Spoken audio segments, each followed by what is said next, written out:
ഇതെന്താണ് സംഭവം? ഇത് കത്തിരിക്ക ചമ്മന്തി. അയ്യോ, ബ്രിഞ്ചോൾ. ഇതിപ്പോ ഒരു വെറൈറ്റി ഡിഷാണ്. പറയൂ, സ്വപ്നയുടെ കാര്യം പറയൂ. യെസ്, ഞാനിത് എന്റെ മന്ത്രിലോയുടെ ഡിഷാണ്. മന്ത്രിലോ ഒരു അമേസിംഗ് കുക്കായിരുന്നു. കോവിഡിന്റെ സമയത്ത് അമ്മ മരിച്ചു. അപ്പൊ അമ്മയുടെ 84th ബർത്ത്ഡേക്ക് അമ്മയുടെ റെസിപ്പീസ് എല്ലാം കൂടി കമ്പൈൽ ചെയ്ത് ഞാൻ അമ്മ കൂട്ടുന്ന പേരിലൊരു അമേസിംഗ്. ഞാൻ ആഗ്രഹിച്ച ഒരു സാധനമാണ്. അറ്റ്ലീസ്റ്റ് സ്വന്തം വീട്ടിലെ അത്ര അമേസിങ് കുക്കാന്ന് പറഞ്ഞ ആ അമ്മയുടെ റെസിപ്പി ഓർത്തെടുത്ത് അറ്റ്ലീസ്റ്റ് ഒരു ഡോക്യുമെന്റ് ആക്കി വെച്ചു.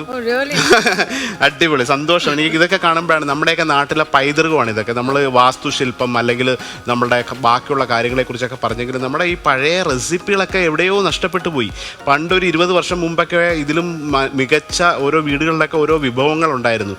അതിനെ ഇങ്ങനെ പറഞ്ഞ് അത് രേഖപ്പെടുത്താണ്ട് അതിൻ്റെ തലമുറ കൈമാറ്റം വന്നിട്ട് ഈ റെസിപ്പി ഇവിടുന്ന് നഷ്ടപ്പെട്ടു പോയ എത്രയോ അടിപൊളി റെസിപ്പീസ് ഉണ്ടെന്നല്ലേ. അതൊക്കെ നമ്മുടെ നെക്സ്റ്റ് ജനറേഷൻ, ഇപ്പം നമുക്കിതൊക്കെ അറിയാം.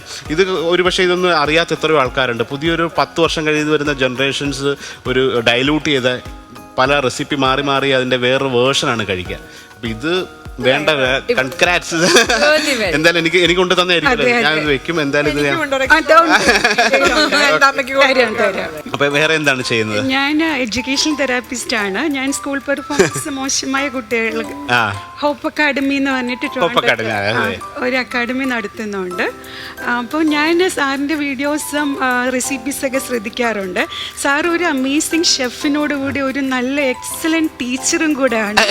വേ you teach, I was just observing from the അവിടെ നിന്ന് ഇങ്ങനെ കാണുവാണ്. The way you teach Poojitha, it was excellent. Like the patience, the inherent what you say, ആ ഒരു spontaneous flow of your gestures, you use the patience. നമ്മളുടെ മൈൻഡിൽ ഭയങ്കര ഒരു. സാർ അത് ശ്രദ്ധിച്ചിട്ടുണ്ടോ? സാറിന്റെ ഓട്ടോബയോഗ്രഫി ഞാൻ ഇന്ന് ട്രെയിനിലിരുന്ന് വായിക്കുമായിരുന്നു ഓട്ടോബയോഗ്രഫി.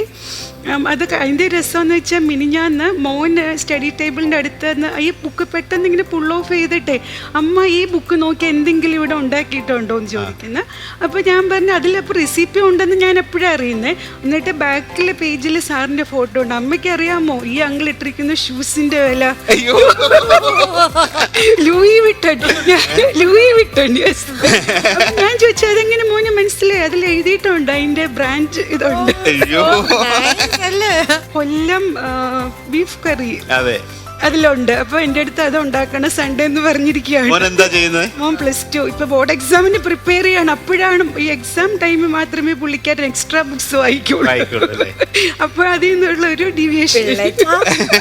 സാധാരണ ലാലേട്ടൻ സുരേഷ് ഗോപിയുടെ ഒക്കെ നോക്കും, എല്ലാം നോക്കും. പക്ഷെ അല്ല, ഇത് ഫസ്റ്റ് ടൈം ആയിരിക്കും കണ്ടു.